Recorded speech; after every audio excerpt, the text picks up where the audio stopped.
आप देखिए कि 7 सितंबर को ये प्रारंभ हो रहा है और ये समाप्त हो रहा है अमावस्या के दिन 21 सितंबर को, जिस दिन सूर्य ग्रहण लग रहा है। 7 सितंबर को चंद्र ग्रहण लग रहा है जब ये प्रारंभ हो रहा है, पूर्णिमा के दिन, भाद्रपद पूर्णिमा है।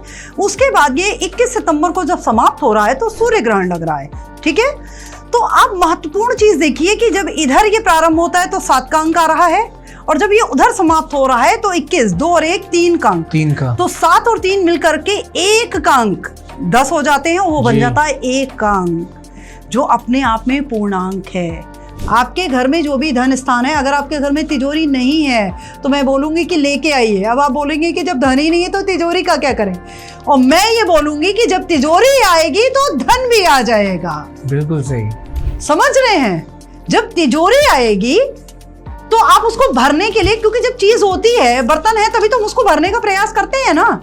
करते हैं कि नहीं करते हैं? आपको इसका सिंपल सा उदाहरण देखिए, जब कोई भिखारी कटोरा लेके बैठा रहता है तो लोग उसमें कुछ ना कुछ डाल ही देते हैं।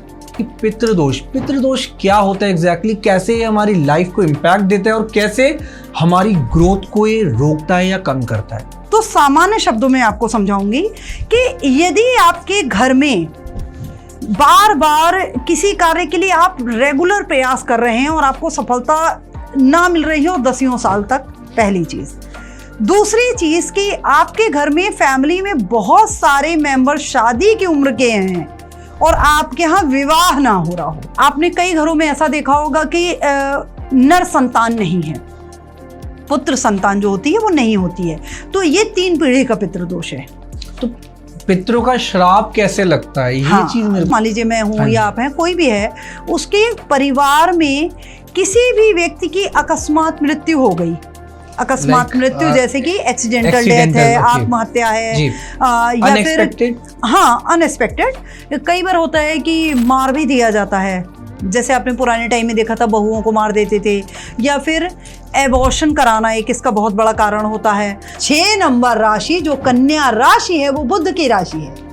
ठीक, उसकी एक राशि जो आती है वो 3 नंबर राशि होती है, वो पराक्रम की राशि होती है, वो जो आपका काम त्रिकोण है उसकी एक राशि आ जाती है। मतलब आपके एफर्ट्स, समझ रहे हैं? तो आपने अपने एफर्ट्स कम लगाए अपने ऋणों को खत्म करने के लिए, इसीलिए आपका 6 नंबर वाला जो ग्रह है, बुध का जो ऋण दोष था, वो इतना ज्यादा एक्टिव हो गया।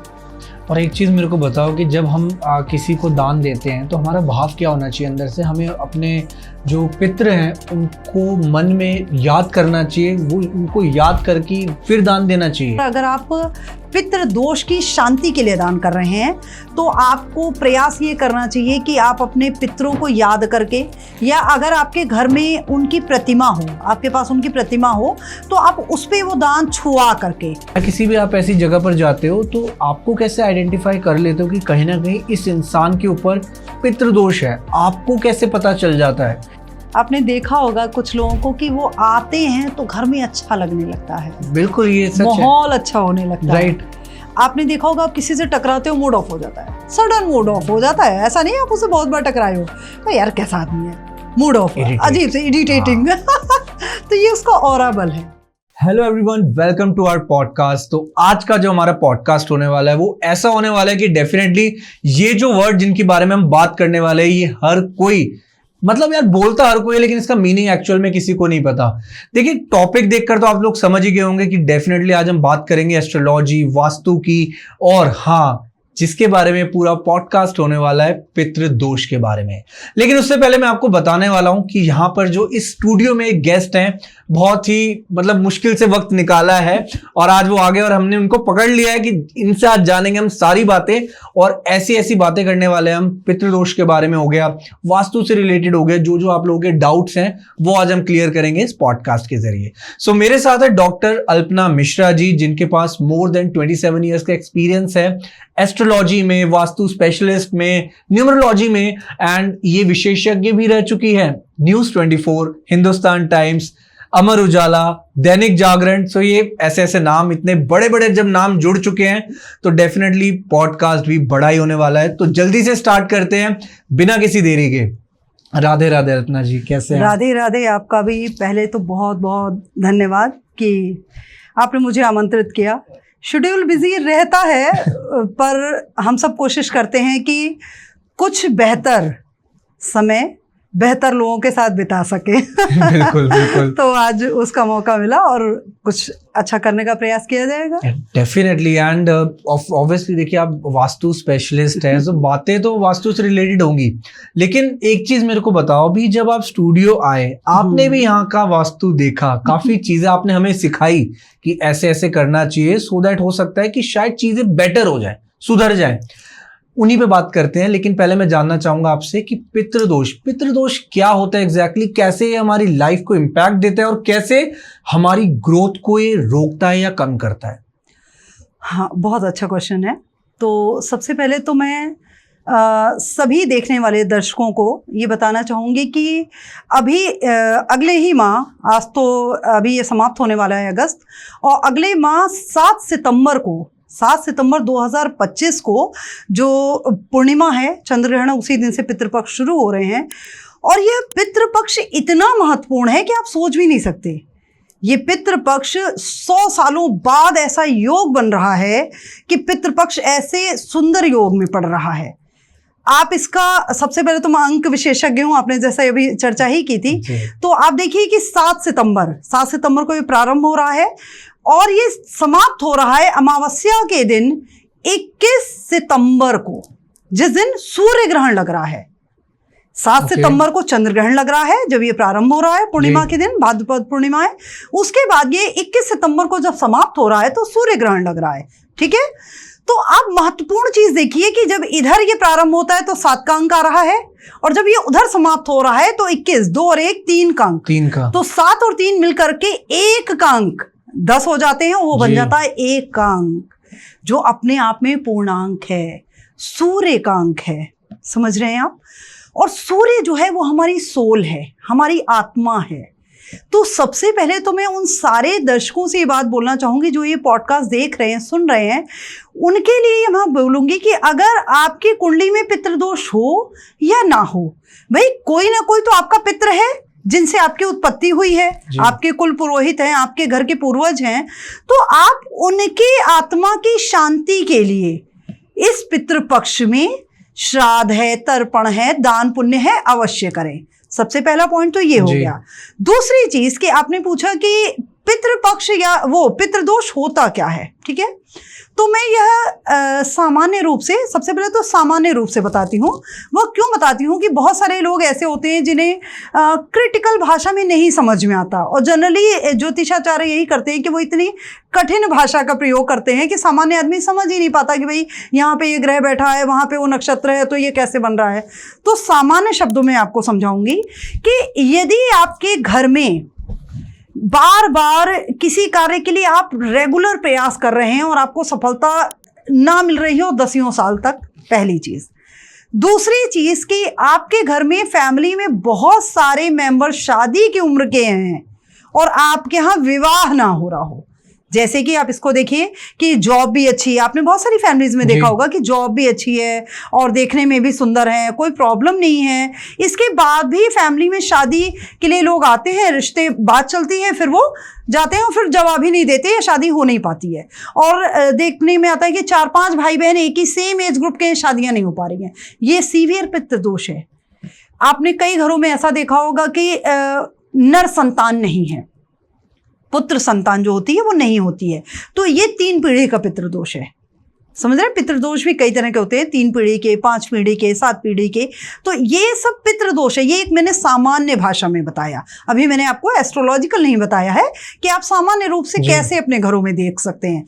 दूसरी चीज कि यदि आपके घर में किसी भी शुभ काम के टाइम, कोई भी आपके घर में शुभ कार्य होने वाला है और बार बार लड़ाई झगड़े बने रहते हैं, और वो लड़ाई झगड़े इतने हाइपर हो जाते हैं कि वो शुभ काम की तरह ना हो पा करके एक नेगेटिव एनर्जी जनरेट कर देता है।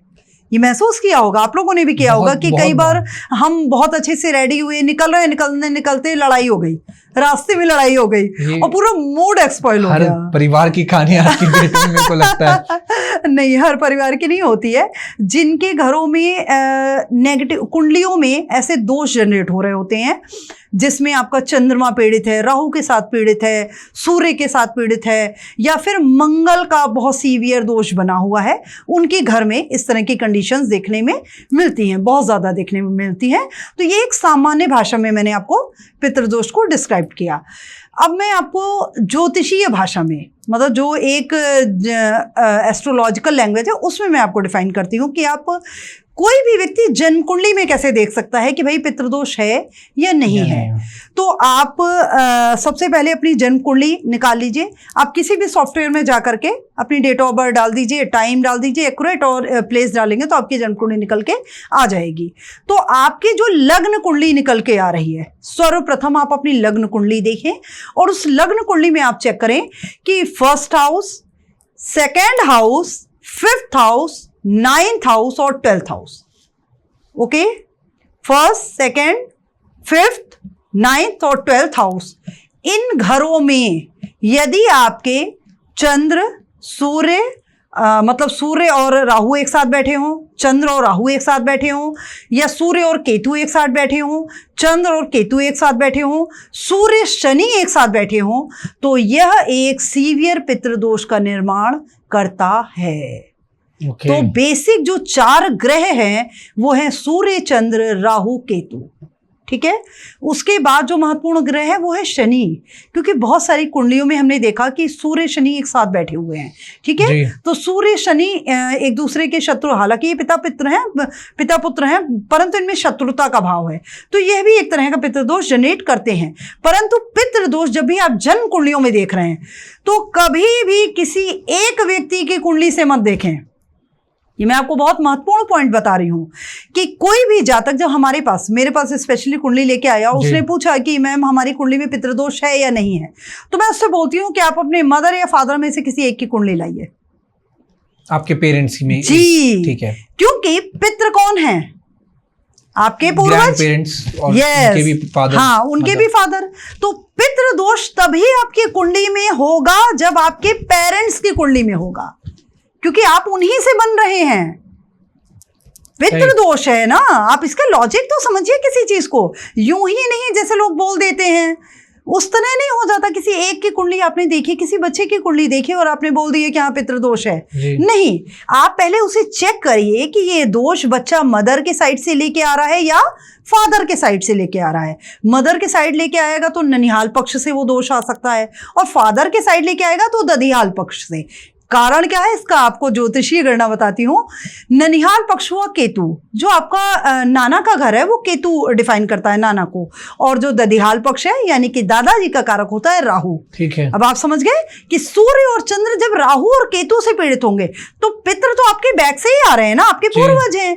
तो आप पहले उनके पेरेंट्स की भी कुंडली में देखिए। एक सेकेंड पॉइंट यहाँ पे मेंशन करना चाहूंगी कि बहुत सारे लोग ऐसे होते हैं कि जिनके पास उनके मदर फादर की कुंडली नहीं होती है। ठीक है, ऐसे सिचुएशन में क्या करें? तो ऐसे सिचुएशन में आप उनके जो भी भाई बहन हैं, उनके सिबलिंग्स हैं, आप उनकी कुंडली देखिए, उनमें भी होगा। ठीक है, ओके, क्योंकि आप उन्हीं माता पिता की संतान है जिसके दूसरा वाला भी है, राइट, है ना।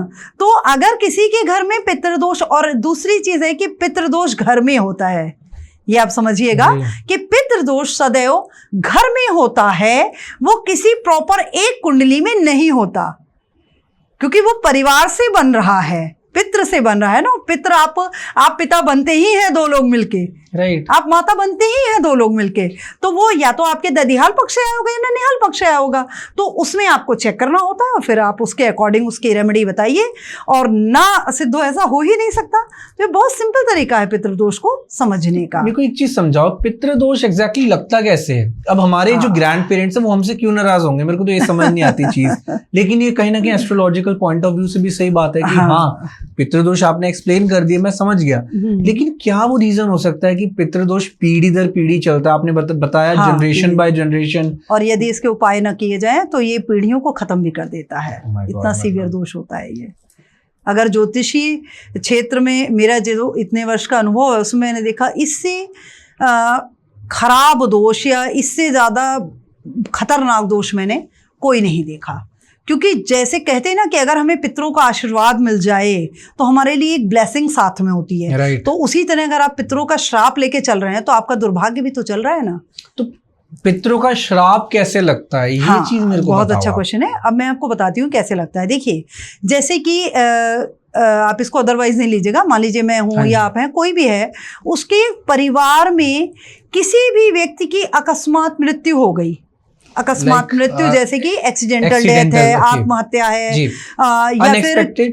हाँ अनएक्सपेक्टेड। कई बार होता है कि मार भी दिया जाता है, जैसे आपने पुराने टाइम में देखा था बहुओं को मार देते थे, या फिर एबॉर्शन कराना एक इसका बहुत बड़ा कारण होता है। तो हम जब अपने पितरों का सही तरीके से श्राद्ध नहीं करते हैं, सबसे पहली चीज। दूसरी चीज कि हमने किसी को उसका आयु खंड पूर्ण होने से पहले ही एक जबरदस्ती जो मृत्यु होती है, जैसे कोई जल गया, कट गया, या डूब के मर गया, या हत्या कर दी गई उसकी, तो उससे उनकी आत्मा को मुक्ति नहीं मिल पाती है। वो Okay. प्रेत योनि में भटकते रहते हैं। जी। इसीलिए कहा था गया जी। गया जी का नाम ही गया क्यों पड़ा? क्योंकि अब ये गया भाई, इनको जाके भेज के आओ, इसीलिए इसको बताया था। आगे उपाय में मैं बताऊंगी। तो पितृ दोष, जब हमारे पितृ हमसे नाराज हो जाते हैं ना किसी भी कारणवश, कई बार ऐसा होता है कि हमारे घर में कोई हत्या नहीं की गई या आत्महत्या नहीं की गई है, फिर भी कुंडली में पितृ दोष लगा है। वही कैसे जी। लगा है? होता क्या है कि हमारे पास मोस्टली जो कुंडलियाँ आती हैं वो ये कह के आती हैं कि मैम हम मतलब हमारी कुंडली में तो पितृदोष है नहीं, तो हम पितृ शांति क्यों करें? ठीक है, हमारी कुंडली में नहीं है तो हम क्यों करें? तो हम ये कहते हैं कि हमारे यहाँ विवाह के टाइम पे पितृ पूजे जाते हैं। वो आपके ही पितृ हैं, आपके ही पूर्वज हैं, आप उन्हीं से बने हो सकता है कि आप उन्हीं में से किसी एक की संतान हो। तो क्या आपको अपने बड़े बूढ़ों की आत्मा की शांति के लिए उस परम पिता से प्रे करने का कर्तव्य नहीं बनता है? बिल्कुल बनता है, बिल्कुल बनता है। और क्या आप अगर उनका आशीर्वाद, उनकी ब्लेसिंग आपके ऊपर इतनी है कि वो पूरे साल भर आपको अच्छे से खाने पीने रहने को देती है, तो क्या आप मुश्किल से 15 दिनों में किसी एक उनकी तिथि पे उनके लिए कुछ दान नहीं कर सकते हैं? करना चाहिए ना। और दूसरी चीज कि पितृदोष में केवल उनके ही लिए नहीं होता है। आप ये समझिएगा कि हमारे जो भाई बंधु हैं, हमारे चाचा ताया हैं, हमारे मित्र तक हैं, वो भी हमारे अपने होते हैं। किसी ना किसी रूप में हमने उनका ऋण खाया हुआ है। तो असल बात क्या है कि पितृदोष या पितृदोष हम इसको नाम तब देते हैं जब ये ऋण के रूप में कन्वर्ट हो जाता है। जब तक ये आशीर्वाद के रूप में है तब तक तो हम उसकी मलाई काट रहे हैं। राइट। आप डिफरेंस समझिए। एक मानव प्रवृत्ति ऐसी है ना कि जब तक कोई चीज़ हमें फेवरेबल मिली रहती है ना तो हम उसका मजे से भोग करते रहते हैं। हमें ये नहीं समझ में आता कि हमारा इनके प्रति कुछ कर्तव्य भी बनते हैं। और ये सच बात है। देखो, मैं आपको एक चीज बोलना चाहूंगा कि क्या होता है, हम लाइफ में ना बहुत सारे अच्छे हैप्पी मोमेंट्स भी आते हैं हमारी लाइफ में। तो कभी कभार कुछ फैमिलीज ऐसे भी होते हैं कि जो डेफिनेटली शुभ काम करने से पहले अपने ग्रैंड पेरेंट्स का नाम लेते हैं। बिल्कुल। और ये भी पीढ़ी दर पीढ़ी चलता है। थैंक्सफुल करना चाहिए, बोलता है कि थैंक यू। एंड जब भी कोई बर्थडे होता है तो एक बार उनके नाम का भी केक साइड में रख देते हैं। मिडिल क्लास फैमिली में तो होता है, तो ये भी एक अच्छी हैबिट है। लेकिन कहीं ना कहीं जो फैमिली बिल्कुल ही उनको इग्नोर कर कर चल रही है, वहां गड़बड़ होती है, वहां गड़बड़ हो जाती है। और आप ये सोचिए कि हमारे पितृ तो इतने दयालु हैं। आप समझिएगा कि आपको लगता है कि कोई ननिहाल दधियाल का व्यक्ति हमें श्रापित करे कि हमारी आने वाली पीढ़ियां खराब रहें। सोच के देखिए, नहीं करेगा। कोई भी हमारा अपना हमें कभी भी दंडित नहीं करना चाहता है यदि उसकी आत्मा को इतनी चोट ना पहुंची हो कि उसकी ही आत्मा भटक रही हो।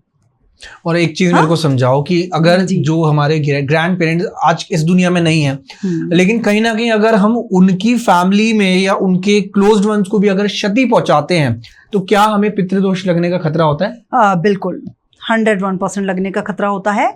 और आपको ये ध्यान रखना चाहिए कि हम जैसे हमारे जो पीढ़ियों के कार्य चले आ रहे हैं, ठीक है, कुल परंपराएं चली आ रही है, हमारे कुल देवी देवता हैं। आपने देखा होगा कि पहले की शादियां कितनी अच्छे से होती थी, परंपरा के साथ होती थी। आज की शादियों में आप देखिए शोषा बहुत सारा है, दिखावा बहुत सारा है, ब्राइडल लहंगे पे बहुत सारा खर्च हो रहा है, और खाने पीने के जो फैशन है उन पे बहुत सारा खर्च हो रहा है। पर हमारी जो परंपराएं हैं, हमारे जो नियम हैं, संस्कार हैं, हम उनको फॉलो नहीं कर रहे हैं। हम उन पर ध्यान नहीं देते हैं कि हमें हमारे रिचुअल्स को हमें अच्छे से निभाना चाहिए। और पहले क्या होता था कि लड़की लड़का को शादी का जब कक्कन कहा जाता था कि वो बंध जाता था तो एक दूसरे को देख नहीं सकते हैं।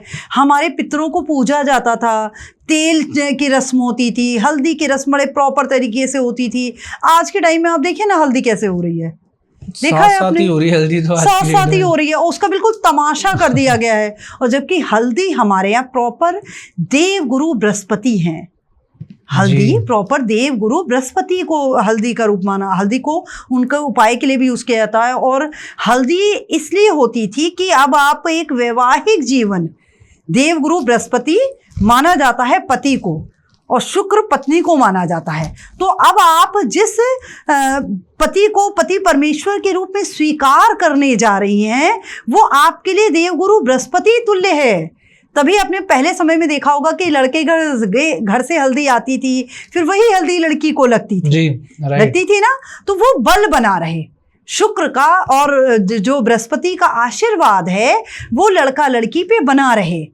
लड़की को मेहंदी लगती थी और अच्छे से उसको प्रॉपर घर में रखा जाता था, नज़र ना लगे। तो ये चीज़ें क्या है, ये हमारे रिचुअल्स हैं।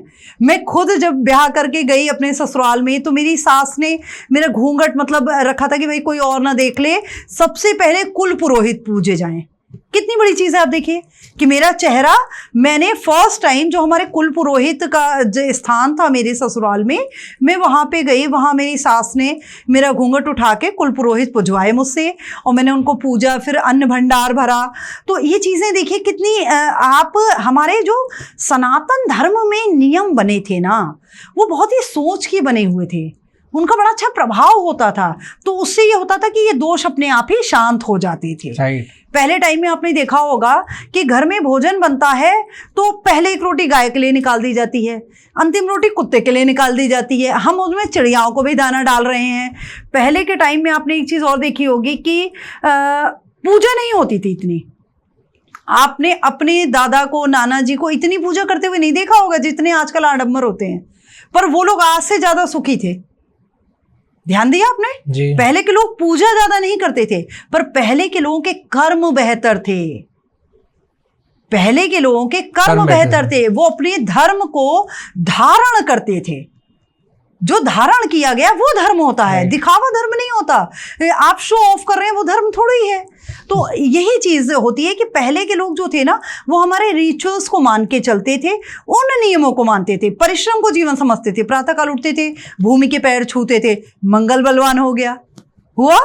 सूर्य के हाथ जोड़ना, सूर्य बलवान हो गया। तो क्या है कि हमारे ग्रह, हमारे जो माता पिता हैं हम उनके पैर छू रहे हैं, दादा नानी के पैर छू के बात करो, कहते हैं ना।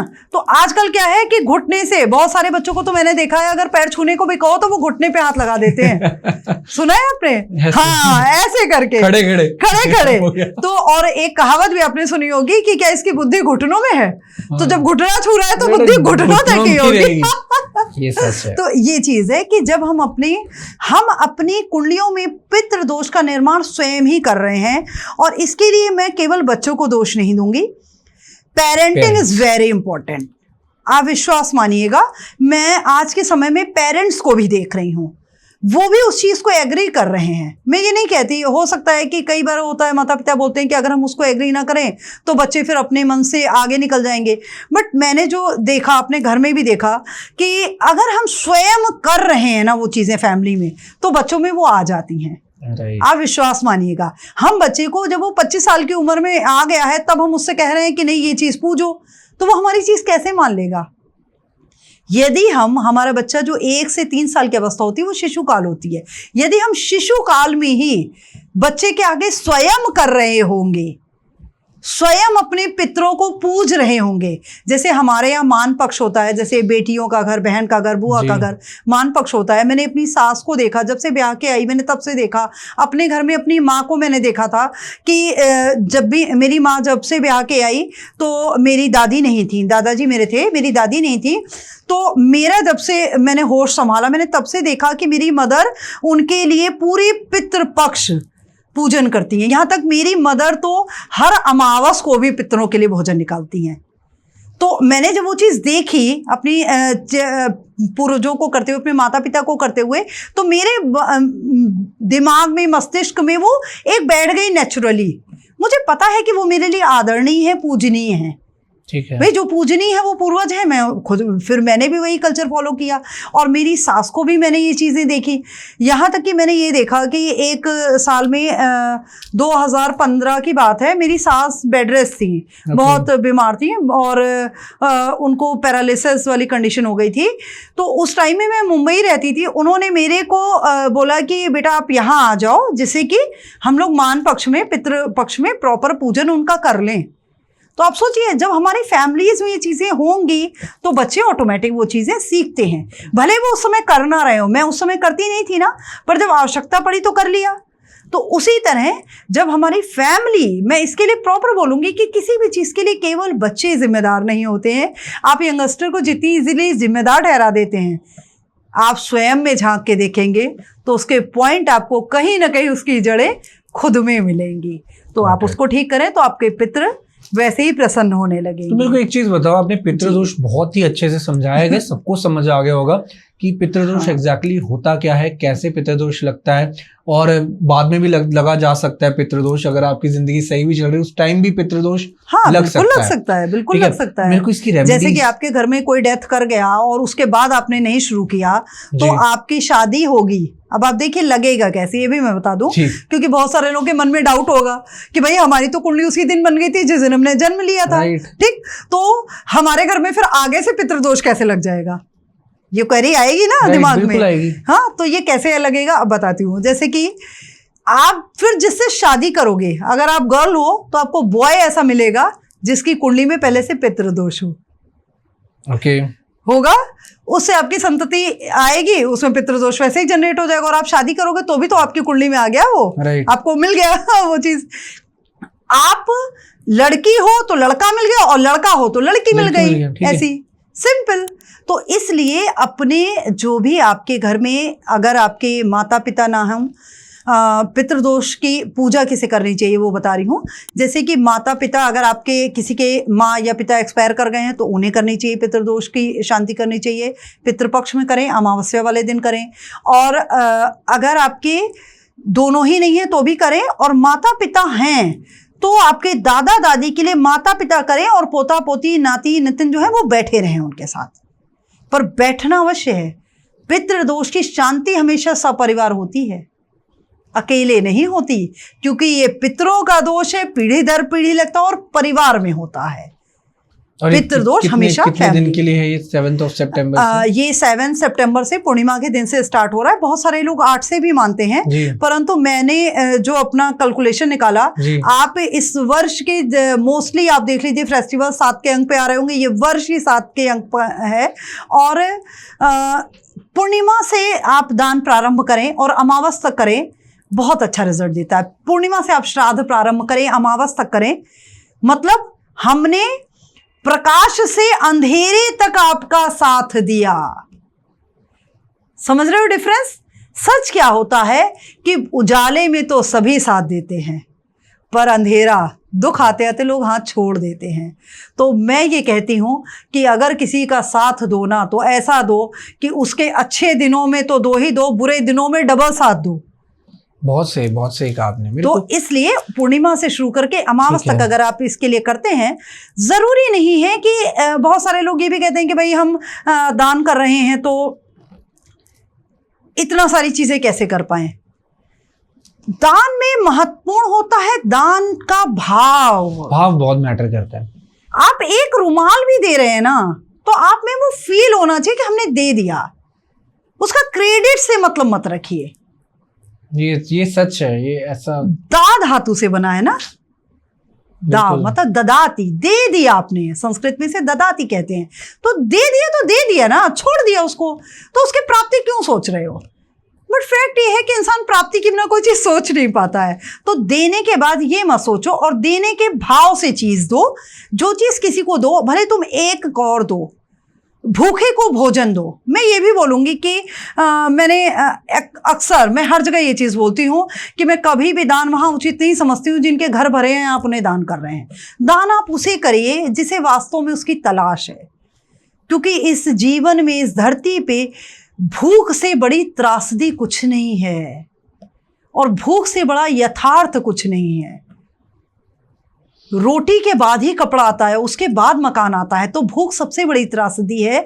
तो बेहतर ये होगा कि आप दान अगर कर ही रहे हैं ना, तो भूखे को करें, चाहे वो पशु पक्षी हो, चाहे वो मनुष्य हो, चाहे वो कुत्ता हो, कोई भी हो। भूखे को भोजन दीजिए, निवस्त्र को वस्त्र दीजिए, और जिसको आपकी छाया की आवश्यकता है, यदि आपको की क्षमता है इतनी, तो किसी के घर पे टीन शेड डलवा दीजिए।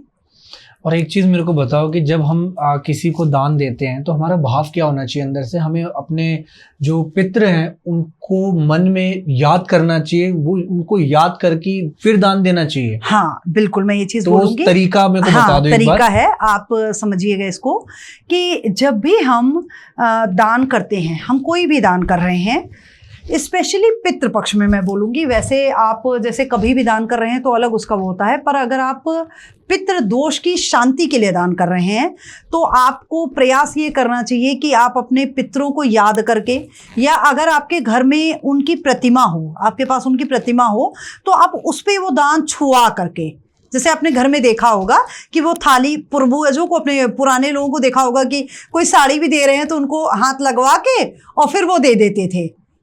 कोई बीमार है तो उसके हाथ से छुआ के दे देते थे। तो ऐसे करके दें। इससे क्या होता है कि वो दान कहीं ना कहीं इनडायरेक्टली उनको शांति पहुंचाता है, उनकी आत्मा को, जो आत्मा भटक रही है ना, उसे शांति मिल जाती है कि हाँ, इन्होंने मेरे लिए सोचा। और इस तरह से आपके वो ऋण जो हैं, वो जो ऋण बंधन से आप बंधे हैं ना, आप उससे मुक्त होते चले जाते हैं और आपकी लाइफ हैप्पी होती चली जाती है। देखिए, पता है पितरों की एक बात मेरे को बहुत अच्छी लगती है कि क्या होता है कि जब एक इंसान बहुत ही ज़्यादा ऐसी सिचुएशन में होता है जहां उसका सामना कुछ नेगेटिव चीज़ों से होता है अपनी लाइफ में, तो कहा जाता है कि अगर आपके पास कृपा है आपके पितरों की, तो कोई भी नेगेटिव एनर्जी आपको टच नहीं कर सकती, क्योंकि जो हमारे पितर होते हैं वो एक प्रोटेक्शन का भी काम करते हैं। और वो प्रोटेक्शन तब देंगे जब हम उनको खुश कर कर रखेंगे, उनको याद करेंगे। तो वही जो आपने रेमेडीज बताई वो करेंगे, हाँ। तो एक प्रोटेक्शन भी बनती है परिवार की, कवर तैयार रहता है। आपने ऐसा सिचुएशन देखी होंगी कि हम बहुत ही बुरी कंडीशन में हैं, फिर भी हम वहां से निकल आते हैं और फिर सोचते हैं ये कैसे हो गया, ये कैसे हो गया यार, ये तो बड़ा कैसे बच गए। हाँ। हम तो ये इसलिए हो जाता है कि हमारे ऊपर उनकी ब्लेसिंग्स हैं, भाई। उन्होंने अपनी एक छत्र बना रखा है। मैंने कहा ना, मैंने अभी एक पहले भी यूज किया था शब्द कि आपका दान है, किसी के घर पे छत नहीं है, तो आप, जैसे आपने देखा होगा ठेले वाले हैं, धूप में बेचारे काम कर रहे हैं, आप बहुत नहीं कर सकते हो, तो एक पन्नी खरीद के, एक तिरपाल खरीद के उनके ठेले पे लगवा दो, एक हट दे दो, जिससे हाँ, एक हट दे दो, एक छतरी जो बड़ी वाली आती है वो दे दो। तो और स्पेशली मैं ये भी बताऊंगी, पितृदोष का जब उपाय होता है ना, इसमें छाते का दान किया जाता है। जब कोई मरता है तो आपने देखा होगा कि उसमें खटिया, छाता, ये चीजें होती हैं, राइट। होती है ना, आपने खुद वॉच किया होगा। तो ये छाता वो छत्र है, जो छत्र आशीर्वाद के रूप में हमारे पितृ जो है वो हम पे बनाए रहेंगे। आई समझ में? जो हमारे रिचुअल्स हैं, जो हमारी पुरानी परंपराएं हैं, वो यूं ही नहीं है। सनातन धर्म इतना अच्छा धर्म है ना, इसमें एक एक चीज का महत्व है, एक एक चीज लॉजिकल बनी हुई है, कोई भी चीज यूं ही नहीं है। हर कलर, हर रंग, हर पक्षी, हर फूल कुछ ना कुछ कहता है हमसे।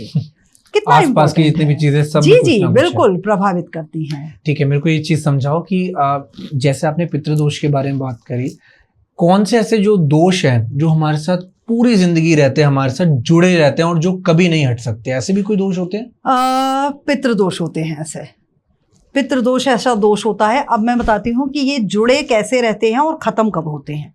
डिफरेंस समझिएगा कि कुछ पितृदोष ऐसे होते हैं जो 3 पीढ़ी में खत्म हो जाते हैं, पीढ़ियां संभल जाती हैं। कुछ पितृदोष ऐसे होते हैं जो 7 पीढ़ी तक पीढ़ी खत्म कर देते हैं, पीढ़ी खत्म कर देते हैं। आप समझिए कैसे? ऐसे कि पितृदोष अगर पहले से चला आ रहा है, ओके, पहले से चला आ रहा है, राहु केतु से सूर्य चंद्र का पितृदोष बना हुआ है, ठीक है। आप पितृदोष की प्रॉपर शांति करते चले आ रहे हैं। आप अपने जी कर्मों को, अपने ऋणों को अच्छे से करने के लिए श्राद्ध कर रहे हैं, दान कर रहे हैं, पुण्य कर रहे हैं, तो आपकी जो तीसरी पीढ़ी होगी उस पीढ़ी से आपके घर में जो लड़की ब्याह के आएगी, जो लड़का आएगा, वो इतनी बली कुंडली लेके आ जाएगा कि आपकी पीढ़ियां बदल जाएंगी। ठीक है। वो ग्रह बल बदल गया ना, Right. तो पीढ़ियां चेंज हो गई। और तब आपको कैसे वो रिजल्ट्स कैसे मिलने लगेंगे कि आपने देखा होगा कि एक दो पीढ़ी से बहुत गरीबी है, वॉच किया है आपने, कुछ लोगों के आपने देखा होगा कि बहुत सारा कर्ज, बहुत सारी गरीबी चलती चली आ रही होती है, सडन कोई बच्चा ऐसा ब्लास्ट करके निकल जाता है वहां पे, कुछ ऐसा कर गया कि आप देखिए उनके घर में करोड़पति बन गए। वो लोग सोच भी नहीं पाते कि अरे इसने ऐसा क्या कर दिया कि इतना पैसा कमा लिया, इसने इतना नेम फेम कमा लिया इसने। तो ये है, यही चीज है कि वो बच्चा, वो एक नया व्यक्ति जुड़ा, उसकी कुंडली में इतना दम था कि एक नया जनरेशन जो आई उसमें पितृदोष नहीं आया, क्योंकि वो प्रॉपर उन चीजों की शांति कर रहे थे। जो पहले से ऋण थे उन्होंने प्रयास किया और वो शांत हो गया। ठीक है, अब ये दोष आजीवन पीछा कब नहीं छोड़ता है वो समझिएगा। बहुत सारे लोगों को आपने देखा होगा कि मेरे से तो टकराते ही रहते हैं, आते ही हैं दिखाने, बोलती हैं कि मैम हमारे ये हस्बैंड मानते ही नहीं हैं। कोई 16-16 साल से बीमार पड़ा है, जितना भी आप पैसा कमा रहे हैं बीमारी में चला जाता है। देखा होगा आपने, ये सच है, बहुत लोग बीमारी में चला जाता है, पूरा अर्निंग उनकी बीमारी में और बेकार के खर्चों में चली जाती है। उन्होंने जो प्लॉट खरीदा वो भी कहीं फंसा हुआ निकल जाता है। कोई घर खरीदा तो वो पता चला कि नेगेटिव निकल गया, वहां पे वो गए, फल नहीं रहा है, वो उनको झगड़े हो रहे हैं, लड़ाई हो रही है। तो ये क्या है, सीवियर पितृदोष है। अब ये सीवियर पितृदोष में कन्वर्ट कब होता है ये भी देखिएगा। कन्वर्ट तब होता है जब आपका जो मकान है ना, टी पॉइंट का मकान, कभी भी टी पॉइंट का मकान अच्छा नहीं होता है, बंद गली का आखिरी मकान नहीं अच्छा होता है। ठीक है, अब बहुत सारे लोग बोलेंगे कि हमारे लिए तो ऐसा है, आपको उस समय नहीं दिख रहा कि कैसा है वो, उस समय आपको नहीं रियलाइज हो रहा, पर धीरे धीरे पितृदोष हमेशा धीरे धीरे असर करता है। एक टाइम के बाद आप देखेंगे कि ये तीसरी पीढ़ी आते आते आपके घर में कोई नर संतान नहीं बचेगी, पहली चीज। दूसरी चीज कि मामा का घर जो है, मामा के घर से प्रॉब्लम रहेगी। ऐसे लोगों के घर में मामा पक्ष से आपने देखा होगा कि फ्रॉड कर दिया, जैसे मामा लोगों ने फ्रॉड कर दिया या आपने कर दिया, और एक अजीब सा खटास बनी हुई है घर में, यहाँ तक कि आना जाना भी बंद हो गया। इस तरह के सिचुएशंस बन जाती हैं। फिर आप देखे होंगे कि उनकी मतलब 2 बेटे 2 बेटियां थीं, फिर उसके बाद उनसे बेटियों के तो बेटे हो गए, बट बेटों के बेटियां ही बेटियां हैं, ध्यान दिया आपने। उसके बाद वो बेटियां जहां ब्याह के गई उनसे भी बेटियां हैं। ओके, मैंने कहा ना, जब पीढ़ी खत्म होती है, वो वाला पितृदोष मैं बता रही हूँ, 7 पीढ़ियों वाला।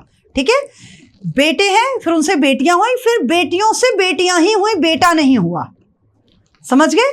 तो क्या हुआ, आगे चल के वो पीढ़ी खत्म हो गई ना, बिल्कुल। फिर वो जो बेटियां भी हो रही हैं वो भी आप देखेंगे कि 7वीं पीढ़ी आते आते ना, वो बेटियां या तो शादी नहीं करती हैं, जैसे मान लीजिए कोई एक ही बेटी बची, उसने शादी ही नहीं की, या वो डेथ कर गई, या कुछ हुआ उसने सुसाइड कर ली। ये सीवियर पितृदोष है। सीवियर पितृदोष ही पीढ़ी खत्म कर देता है, ये सिचुएशन बन जाती है। तो इसीलिए कहा था कि पितृदोष की शांति अवश्य करा लेनी चाहिए। और इससे खतरनाक मैंने तो अभी तक ज़िंदगी में कोई दोष नहीं देखा। जिनके घरों में ये दोष बना हुआ है वो पूरे दिन, मैंने देखा है बहुत पूजा पाठ उनके घर में होती है। ऐसी फैमिलीज आपने देखी होंगी जिनके यहाँ बहुत पूजा पाठ होती है, देखी है जी। इतनी पूजा पाठ करने के बाद भी थर्ड व्यक्ति ये कहता है कि इतना पूजा पाठ करते हैं, तब भी देखिए इनके, यहाँ तक कि उनकी संतान तक कहती है, मम्मी तुम तो इतना पूजा पाठ करती हो, फिर भी तुम्हारे साथ क्या अच्छा हो गया, कहते हैं ना, आपने देखा होगा। या पापा को बोलते हैं कि पापा आप तो सब कुछ मानते थे, आपके साथ क्या अच्छा हो गया। तो फैक्ट इज दिस कि वो भगवान की पूजा तो कर रहे थे, पर उन्होंने ये नहीं देखा कि एक्चुअल में हमारे घर में रिक्वायरमेंट किस चीज़ की है, समझ रहे हो। जैसे कि आपके घर में अगर दूध खत्म है ना, तो आपको दूध लाना पड़ेगा। ऑब्वियसली दही थोड़ी लाएंगे, फिर दही थोड़ी लाएंगे, आप दूध लाके दही जमा सकते हो, पर अगर दूध खत्म हुआ है तो दूध लाना पड़ेगा ना। तो अगर आपके ऊपर मंगल का ऋण है तो आपको मंगल का ऋण चुकता करोगे तभी तो बनोगे। शुक्र का ऋण चुकता करने से आपका मंगल नहीं ठीक हो जाता है, इसी तरह सूर्य को ठीक करने से आपका चंद्रमा नहीं ठीक हो जाएगा। आपके ऊपर जिसका ऋण है उसको उतारो, जैसे बहुत सारे लोग बोलते हैं कि पूजा की ही मैंने जैसे बात बताई कि मेरे पास ऐसे कुंडलियाँ आती हैं कि बहुत पूजा पाठ करते हैं, गुरुओं को मान रहे हैं, और उसके बाद भी उनके घर में बीमारी पीछा नहीं छूट रही है। उनके घर में पितृदोष का एक और लक्षण मैं बताऊंगी कि अगर पितृदोष सीवियर कंडीशन का है तो इन घरों में कोई ना कोई एक व्यक्ति पागल अवश्य होता है। ये भी मेंटली डिसेबिलिटी के जो इश्यूज होते हैं वो भी देखने को मिलते हैं इन घरों में। हाँ, वो 101%। जिस घर में अगर कोई आपको बच्चा मंदबुद्धि दिखे, अगर आपको दिखे कि 3 भाइयों में से कोई एक भाई ऐसा है जो थोड़ा मेंटल है, या कोई बेटी ऐसी है जो मेंटल है, आप 101% समझ जाइए इनके घर में पितृदोष होगा, और इनके यहाँ पितृ शांति नहीं कराई जा रही होगी। मैं ये भी बता दूं, पितृ शांति नहीं कराई जा रही होगी, और पितृ शांति करा भी रहे होंगे तो ऊपर ऊपर से शो ऑफ वाली, समझिएगा। बहुत सारे लोग ऐसे भी हैं जो हर चीज शो ऑफ में करते हैं, मतलब अंदर से उनके भाव नहीं है कि हमारा पितृ, जो हमारे ऊपर पितरों के ऋण हैं, हे परमपिता हमारे पितृ जहां भी भटक रहे हैं उनकी आत्मा को शांति दो, ऐसा कोई भाव नहीं है। वो पितृ दोषों को मतलब खत्म करने के लिए बस उपाय कर रहे हैं। मेरे को एक चीज समझाओ, पितृपक्ष हाँ और बरसी, इन दोनों में क्या डिफरेंस है? क्योंकि जब बरसी होती है, देखो हाँ, हमारे हाँ, घर में भी very हमारे दादा दादी होते हैं, बरसी वाले दिन हम भी एक उनका हाँ, भोग लगाते हैं, हाँ, दान देते हैं मंदिर में जाके पंडित जी को, और पूजा भी हाँ, होती है हर स्थान पे, जो गुरुद्वारे में हाँ करते हैं, या तो अपने रिचुअल्स अपने अपने तरीके कोई से करते बरसी हैं पे लोग। भी याद कर रहा है साल में एक बार, हाँ, और पितृपक्ष में भी, तो इन दोनों में क्या डिफरेंस है? इन दोनों में वही डिफरेंस है, जैसे कि आपका जब बर्थडे होता है जी, सेलिब्रेशन होता है ना आपका, ठीक है, परंतु जब आप बीमार अवस्था में हैं या आपको कोई स्पेशल टाइम है तो उसको भी तो सेलिब्रेट किया जाता है ना, करते हैं कि नहीं करते? बिल्कुल सेम है ना। तो बरसी है एज अ बर्थडे। आप देखिए हमारे जो 16 संस्कार में, उसमें एक मृत्यु संस्कार होता है बेटा, प्रॉपर समझने की कोशिश करिए। तो बरसी वो मृत्यु संस्कार है, जैसे हमारा जन्मोत्सव होता है ना, जन्म संस्कार, उसी तरह बरसी हमारा मृत्यु संस्कार है। जिस तिथि पे, जिस डेट पे आपके यहाँ आपके दादा नाना नानी जिनकी भी मृत्यु हुई, उस तिथि पे, उस डेट पे हम उनका बरसी करते हैं, ठीक है, हर वर्ष करते हैं। और जो पितृपक्ष है वो स्पेशल ओकेजन है, जब हम स्पेशली अपनी दिनचर्या के 365 दिनों में से वो स्पेशल 15-16 दिन निकालते हैं आपके लिए, आपकी खुशियों के लिए।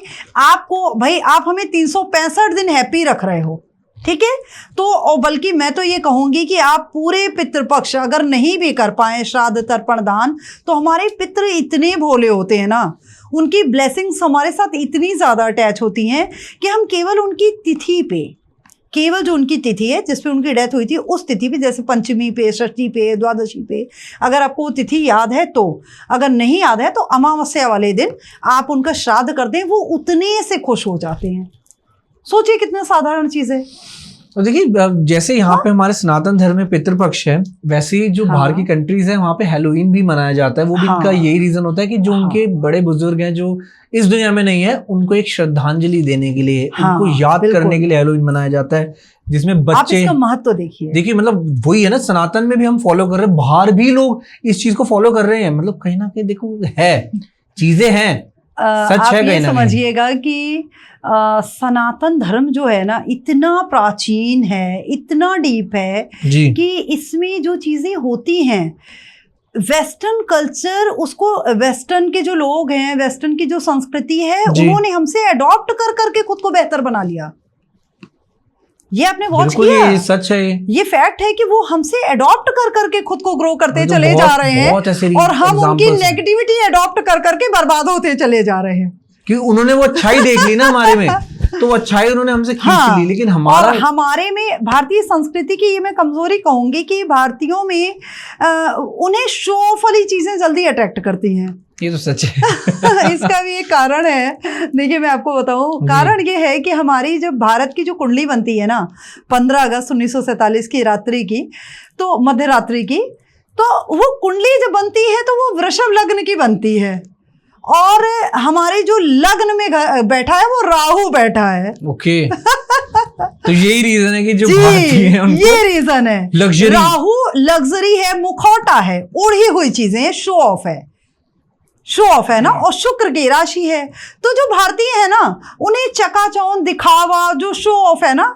वो दूसरों को ओढ़ने की कोशिश करते हैं, वही इंसान फंसता और है। यही हम फंसते हैं। हमें हमें ठीक है ओढ़ना, मैं ये नहीं कह रही हूँ कि बाहर की चीजें एडॉप्ट नहीं करनी चाहिए, किसी की अच्छाई है तो आप उसको एडॉप्ट करो, बट अपनी चीजों को छोड़ के नहीं। हमेशा याद रखिए, जो अपनी जमीन को छोड़ करके इतनी ऊंचाइयों पे उड़ने लगता है ना, उसे ये नहीं भूलना चाहिए कि गिरने के बाद तुम्हें आना जमीन पे ही है। बिल्कुल सही। तो जब आप अपनी जमीन को पकड़ के चलोगे तो कभी जिंदगी में नहीं गिरोगे, क्योंकि आपके पास आपकी भूमि का सहारा है। और जब आपके पास आपकी भूमि आपके हाथों से छूट जाएगी ना, तो आप कितनी भी ऊंचाई पे पहुंच जाओ, फिर आपको थामने वाले हाथ नहीं है। तो वो थामने वाले हाथों को भी अगर ठीक रखोगे तो जीवन अच्छा चलता रहेगा। मेरे को एक चीज समझाओ, अभी मैं कुछ आपको एक एग्जांपल देता हूँ, उस केस में मेरे को बताना कि पितृपक्ष का कितना बड़ा रोल है इस केस में। लेट सपोज एक पेरेंट्स है, पेरेंट्स अपने ग्रैंड पेरेंट्स को इतना याद नहीं कर रहे, लेकिन कहीं ना कहीं जो ग्रैंडसन है और ग्रैंड डॉटर है, वो बहुत, उनका जो लगाव है अपने ग्रैंड पेरेंट्स के प्रति बहुत है। हाँ। अब वो तो ग्रैंड सन ग्रैंड डॉटर होता है जिस तरह से, हाँ, वो लोग बहुत याद करते हैं, लेकिन अपने पेरेंट्स ही अपने उनके पेरेंट्स को याद नहीं कर रहे। तो इस केस में उस घर में क्या वो सक्सेस रेट रहेगा, क्या वो ग्रोथ रेशियो रहेगा आपके हिसाब से? बहुत अच्छा रहेगा, बहुत अच्छा रहेगा। अब आप समझिएगा कैसे मैं बताती हूँ आपको कैसे। आपके माता पिता, मान लीजिए सपोज दैट मेरे माता पिता हैं और वो हमारे जो पूर्वज हैं उनके लिए नहीं करते, वो कहते हैं मैं ये सब चीज़ें मानता ही नहीं। पर आपने देखा होगा, आप बहुत आसान सी चीज़ में, बहुत आसान सी भाषा में आपको समझाती हूँ। भक्त प्रहलाद जी, हिरण्यकश्यप जी के पुत्र थे, भक्त प्रहलाद जो थे। इससे बड़ा उदाहरण मैं क्या ही दे सकती हूँ। पिता जो विष्णु जी को कतई नहीं मानता है, और पुत्र है उनका सब जो प्रभु की महिमा में ही खोया हुआ है, जिसे आग लग रही है तो ये भान नहीं है कि अग्नि है, ये विश्वास ही तो है, ये विश्वास है उसका। तो आप क्या सोच रहे हैं कि उसकी भक्ति, उसके पूर्वजों का आशीर्वाद नहीं है?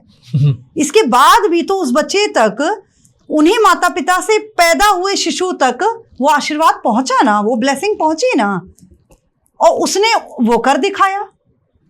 बिल्कुल सही, ठीक है। तो इससे बड़ा उदाहरण क्या हो सकता है? वही बात है ना, उसने पूरी ये कभी मत सोचिए कि हमारे माता पिता, देखिए एक चीज मैं आपको और बताऊंगी, ये सारे रिश्ते जो है ना वो इस बॉडी के हैं, सारे रिश्ते इस बॉडी के हैं। जिस दिन हम इस शरीर को छोड़ देते हैं उस दिन हम आत्मा और परमात्मा हैं, सिर्फ वो एक परमात्मा है और हम एक आत्मा है, और नेगेटिव एनर्जी है तो प्रेत आत्मा है, और तो कुछ नहीं है ना। क्योंकि वो जो प्रेत आत्मा या आत्मा है ना, उस आत्मा का कोई ना नानी है, ना चाची है, ना मामा है, ना भाई है, ना बहन। ये तो सच है, इतना नहीं तो, है ना। हाँ, सही पता है। उसका कोई पोता पोती, नाना नानी, मामा मामी नहीं है।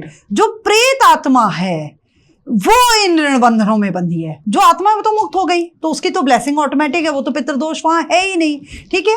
और वो वहीं पे होगी जहां पे उसकी शांति हो रही होगी प्रॉपर, जहां पे रिचुअल्स अच्छे से निभाए जा रहे होंगे। जहां नहीं निभाए जा रहे हैं वहां वो प्रेत आत्मा की तरह घूम रहे हैं, वो परेशान होके घूम रहे हैं। इसीलिए कहा जाता है कि एक पॉइंट मैं यहाँ पे सभी दर्शकों से कहना चाहूँगी कि यदि आपकी फैमिली में किसी की डेथ हुई है, जिस ईयर में डेथ हुई है, आप उस साल गया जी अवश्य जाइए, अवश्य जाइए। और विश्वास मानिए कि गया जी ऐसे ही नहीं कहा गया है, गया उसका नाम ही गया रखा गया, कुछ तो कारण होगा ना। और कहाँ पे है ये बिहार में है, गया एक स्थान है। जो पितृ शांति गया जी में होती है ना, मैंने वो कहीं नहीं देखी। ये मेरा स्व का अनुभव रहा। मेरे फादर इन लॉ जो थे, मेरे ससुर जी, उनका देहांत हुआ था दिसंबर में, 12 दिसंबर को। और हम लोग, चूँकि मैं ये सारी चीज़ें जानती हूँ और मेरे हस्बैंड भी प्रॉपर भाई मेरा सहयोग करते हैं, हालांकि उन्हें इन चीज़ों की इतनी नॉलेज नहीं है, पर वो मेरे मान का मान रखते हैं, धर्म को बहुत अच्छे से मानते हैं वो।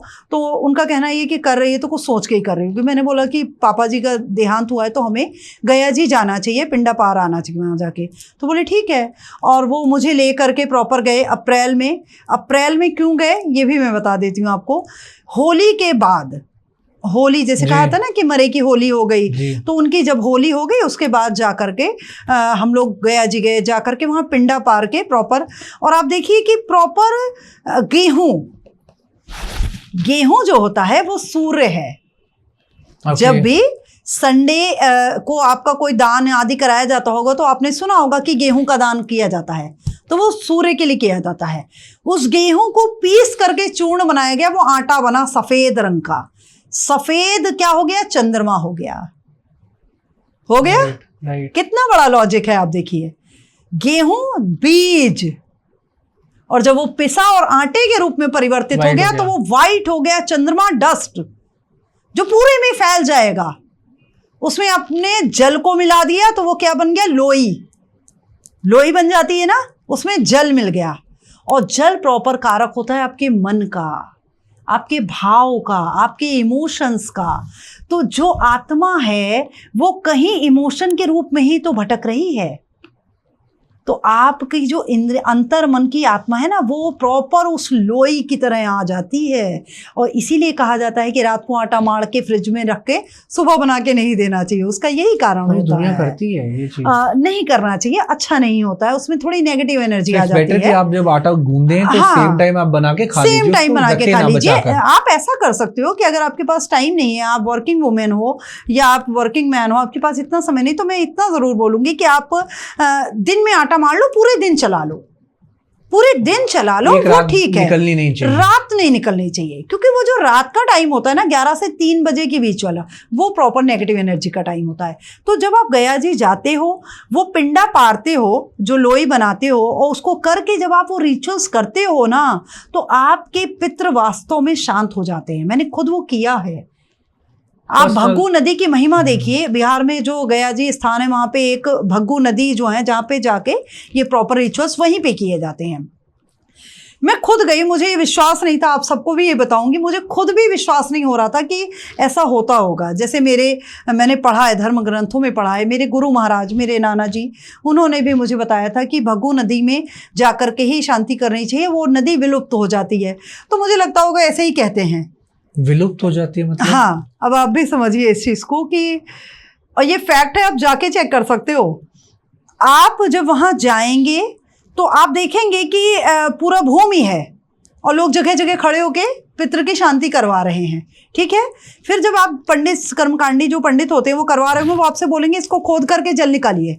और आपने देखा होगा कि कहीं भूमि है, हम उसको जब अगर हम वहाँ खड़े हैं, नीचे जल हो, तो भूमि दलदली होती है। जी, सही। देखा है आपने? दलदली होती है ना, वो वैसी ठोस नहीं होगी। पर वहां की भूमि आप जब देखेंगे तो रेतीली दिखेगी आपको, वो रेतीली होती है। पर आप जब उसको खोदेंगे ना ऐसे ऐसे करके, तो आप थोड़ा सा ही खोदेंगे, इतना हाथ भर आपने खोदा, और आप देखेंगे उससे जल, और थोड़ा और खोद लीजिए, इतना ही, मतलब थोड़ा ही सा खोदने में उससे जल निकलने लगता है। और प्रॉपर फिर वही जल निकाल के वो आटा गूंधा जाता है, उससे लोई बनाई जाती है, फिर उसी से स्नान होता है, और उससे जल आप निकालते रहते हैं, आप उसी से पूजन करते हैं। जब तक आप पूजन करते रहेंगे वो जल ऐसे ही आता रहेगा, आपकी पूजा समाप्त होते होते तक वो जल चला जाता है। और ये आंखों देखा प्रमाण है। आप लोग कोई भी भग्गू नदी पे जाकर के ये चीज़ देख सकते हैं। मैं स्वयं ही अप्रैल में करके आई हूँ, अपने ससुर जी का श्राद्ध हम लोगों ने वहाँ जाकर के किया था पितृ शांति के लिए, तो मैं ये चीज़ देख के आई हूँ, मैंने खुद ही अनुभव किया है। बहुत सही। अब आप सोचिए कि सनातन धर्म और हमारे यहाँ जो संस्कृति है, जिस चीज़ों को, हमारे जो रिचुअल्स हैं जिन्हें बनाया गया, वो कितने ऑथेंटिक हैं, कितने लॉजिकल हैं। बहुत चीजें गया जी मतलब उस जल के साथ ही आपके पितरों का ऋण चला गया, उसका नाम ही रखा गया है गया। इसीलिए कहती हूँ मैं कि अगर आपके ऊपर कोई भी पितृण है तो आप गया जी जाकर के शांति कराएं। इससे अच्छे रिजल्ट्स मैंने कहीं नहीं देखे हैं। और आई गेस ऑडियंस को समझ आ गई होगी ये चीज की पितृदोष हाँ, है, क्योंकि तो हल है लोग उसका। ना इधर उधर कर्मकांडी ब्राह्मणों से यहाँ वहाँ ही कराते रहते हैं, और बेवजह उनका धन भी नष्ट होता है, वो दोष भी शांत नहीं होता। फिर आने वाले समय में जब उन पे संकट आता है तो उनका धर्म पर से विश्वास उठता है, उनका ज्योतिष पर से विश्वास उठता है। आज के टाइम पे आप जो देख रहे हैं मार्केट इतना बड़ा, वो उसमें जो भ्रांतियां हैं लोगों के बीच, वो इसीलिए हैं क्योंकि जब हम गलत इंफॉर्मेशन पास करेंगे, रिजल्ट नहीं मिलेगा, तो व्यक्ति गलत जगह जाएगा ना, उसका बिल्कुल विश्वास सही। उठेगा। तो प्लीज सही चीजें देखिए, लाएं। पितृ दोष और पितृ पक्ष बहुत ही खूबसूरती से समझा है मेरे को। अब थोड़ा सा आपसे वास्तु से रिलेटेड पूछना है कुछ, क्योंकि जी। समय इतना, आई गेस ये टॉपिक इतना बड़ा हो गया कि 1 घंटा हो चुका होगा, मेरे को ऐसा लग रहा है। मेरे को एक चीज समझाओ आप, अभी आपने एंट्री करी स्टूडियो में, काफी ऐसी चीजें थी, मैं यहाँ की बात नहीं करता, चलो हाँ हाँ। मैं किसी भी, आप ऐसी जगह पर जाते हो तो आपको कैसे आइडेंटिफाई कर लेते हो कि कहीं ना कहीं इस इंसान के ऊपर पितृदोष है? आपको कैसे पता चल जाता है? क्या वो ऑब्जर्वेशन से, आपकी वास्तु की तरीके से देख के कैसे समझाते हो आप? एक संत के ऑरा में और एक पापी के ऑरा में क्या अंतर होता है? आपने देखा होगा कुछ लोगों को कि वो आते हैं तो घर में अच्छा लगने लगता है, बिल्कुल, ये सच है। माहौल अच्छा होने लगता है। राइट। आपने देखा होगा आप किसी से टकराते हो, मूड ऑफ हो जाता है, सडन मूड ऑफ हो जाता है। ऐसा नहीं है आप उससे बहुत बार टकराए हो तो यार कैसा आदमी है, मूड ऑफ, Irritate. अजीब से इरिटेटिंग। तो ये उसका ऑरा बल है, ये उसका ऑरा बल है। उसका ऑरा जो है वो कहीं ना कहीं रिफ्लेक्टेड है नेगेटिव प्लैनेट्स से। उसके कर्मास उसने ऐसे कर रखे हैं कि उसने अपने प्लैनेट्स को नेगेटिव बना लिया है। उसकी पूरी बॉडी में नेगेटिव एनर्जी जनरेट हो रही होती है, और जो संत होते हैं उनकी बॉडी में पॉजिटिव एनर्जी जनरेट होती है। लोग प्रेमानंद महाराज जी के पास क्यों जा रहे हैं? आप सोचिए, आज के टाइम में तो आप देख रहे हैं बहुत वायरल हो रखा है, क्यों जा रहे हैं भाई? किसी एस्ट्रोलॉजर के पास कोई क्यों आता है? तो मैं हमेशा ये ज्योतिषाचार्यों से भी बोलती हूँ, अंक शास्त्रियों से भी बोलती हूँ, वास्तु करने जाती हूँ तब भी ये समझाती हूँ कि सबसे पहले घर हो या मनुष्य, ऑरा क्लीन करो, और यही ऑरा क्लीन करो। Aura is very important. अगर आपका ऑरा ठीक है तो आप पॉजिटिविटी को कहीं से भी खींच लोगे, और यदि आपका ऑरा ही नेगेटिव है तो आप नेगेटिव को खींचोगे। पॉजिटिव व्यक्ति आपके पास आएगा ही नहीं। ये बताओ मेरे को, ऑरा को स्ट्रॉन्ग कैसे करे एक इंसान, हाँ, एक व्यक्ति? ऑरा को स्ट्रॉन्ग कैसे करें ये आपको बताती हूँ। इसके लिए बहुत आसान सी रेमेडी देती हूँ, आप सबको भी देती हूँ। सबसे पहली चीज कि जब भी आपको ये लगे कि आपके अंदर बहुत ज्यादा नेगेटिविटी जनरेट हो रही है, जब भी आपको ऐसा लग रहा है, तो आप अपने घर में व्हाइट बाल्टी रखना शुरू करिए। ओके। व्हाइट बाल्टी पहली चीज। दूसरी चीज, आप उस व्हाइट बाल्टी में नहाने से पहले थोड़ा सा आप पानी भरेंगे और उसमें नमक डालेंगे। लोग क्या करते हैं, बकेट भर के उसमें नमक डालेंगे, बट नहीं, आपको पहले खाली बाल्टी में नमक डालना है। खाली बाल्टी में, ठीक है। सफेद बाल्टी रखिए, उसमें थोड़ा सा नमक डाल दीजिए, 2 चुटकी डाल दीजिए, 1 चम्मच डाल दीजिए, सेंधा नमक डालिएगा, और उसके बाद उसमें पानी भर लीजिए। जल जो भी पानी है उसको भरिए, उससे आप नहाइए, खूब नहाइए। बिलीव मानिए आप, जब भी आपने ये देखा भी होगा कि आप अगर बहुत ज्यादा परेशान हो ना, बीमार भी बहुत टाइम से हो, तो डॉक्टर बोलता है कि इन्हें नहलाओ, बोलता है ना ये चीज? ये तो है। बोलता है कि नहीं बोलता है? आप ये देखिए कि कोई भी ऐसा हॉस्पिटल नहीं है जहां रेगुलर क्लीनिंग ना होती हो। पैरालाइज पेशेंट अगर है, वो आईसीयू में है, तो भी उसकी रेगुलर क्लीनिंग जरूर होती है ना।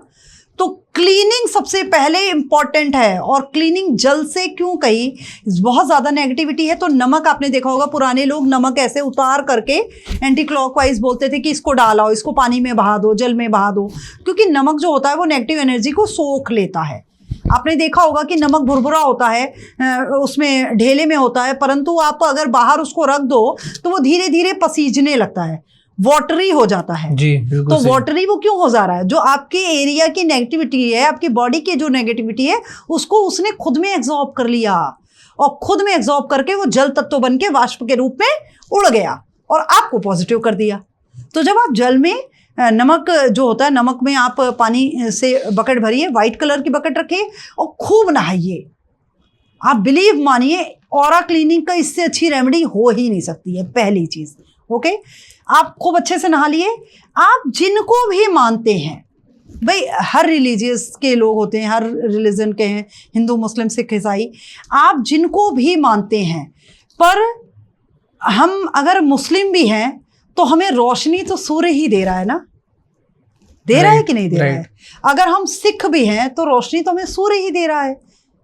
तो ऐसा नहीं है कि सिर्फ रोशनी हिंदुओं को सूर्य देता है, सबको देता है, ठीक है। तो आप जब अच्छे से नहा लीजिए, उसके बाद आप कम से कम 10 मिनट, 7 से 10 मिनट जा करके सूर्य देव की रोशनी, मतलब जो ऊर्जा है उसमें बैठिए। प्रयास ये करिए, यदि आप महिला हैं तो आप कम से कम आपका सर खुला हो और आपके हाथ दोनों खुले हों। ये जो हाथ की रेखाएं हैं ये आपकी खुली हो, सर खुला हो और हाथ खुले हों, ठीक है। अगर आप पुरुष हैं तो मैं कहूँगी कि आप एक बनियाइन और लोअर अपर इस टाइप का कुछ पहन लें, लोअर या बरमूडा आदि डाल लें या गमछा बांध लें और धूप में बैठें थोड़ी देर। फिर आप इसको जब कर रहे होंगे तो आप 3-4 मिनट आपको सामने से बैठना है और बाकी के मिनट आपको अपनी जो बैकबोन है उसके साइड से बैठना है। बैकबोन, रीढ़ की हड्डी, क्योंकि जन्म कुंडली में रीढ़ की हड्डी जो है, बैकबोन जो है, उसका कारक सूर्य होता है। और आपको खड़े रखने के लिए सबसे पहले आपका बोन मैरो, आपकी बैकबोन ठीक होनी चाहिए। राइट, होनी चाहिए कि नहीं होनी चाहिए? अगर आपकी बैकबोन काम ना करे, आपके पैर कितने भी अच्छे हो, आपके हाथ कितने भी अच्छे हो, आपका दिमाग कितना भी अच्छा हो, बट आप खड़े नहीं हो सकते। आप काम कर लोगे बट लेटे ही लेटे कर पाओगे, आप अपनी दैनिक क्रियाएं नहीं कर पाओगे। यस, रियलिटी नहीं कर पाओगे ना, तो आपका ऑरा तो पॉजिटिव नहीं हो पाएगा। तो ऑरा पॉजिटिव होने के लिए सनलाइट जो है वो बहुत अच्छी होती है, तो आपको सन बाथ लेना चाहिए। आपको सनलाइट में एटलीस्ट सुबह का जो सूर्य की रोशनी है उसमें कम से कम 7 से 10 मिनट आप बैठ जाइए, आपका ऑरा क्लीन हो जाएगा। फिर अगर किसी के घर का ऑरा खराब है, घर की पॉजिटिविटी खराब है, तो क्या करें? उसके लिए मैं बोलूँगी कि सबसे पहली चीज़ तो आप अपने घर में जब सूर्य की रोशनी आ रही है विंडोज़ ओपन कर दीजिए। हमेशा ऐसा घर लीजिए जहां कम से कम आपके बालकनी से या आंगन में, जो आपके कई जगह पुराने घरों में देखा होगा आपने जाल लगा रहता था, किसी भी तरह से सूरज की धूप आती हो, ये ध्यान रखिए। सूर्य की रोशनी आनी चाहिए। अगर आपकी खिड़की से नहीं आती है, गेट से आती है, तो आप गेट ओपन कर दो। थोड़ी देर आप देखभाल कर सकते हो, ऐसा नहीं है, तो आप थोड़ी देर उसे ओपन करके रखिए जिससे कि आपके यहाँ सनलाइट आए, उससे आपका घर पॉजिटिव होगा, पहली बात।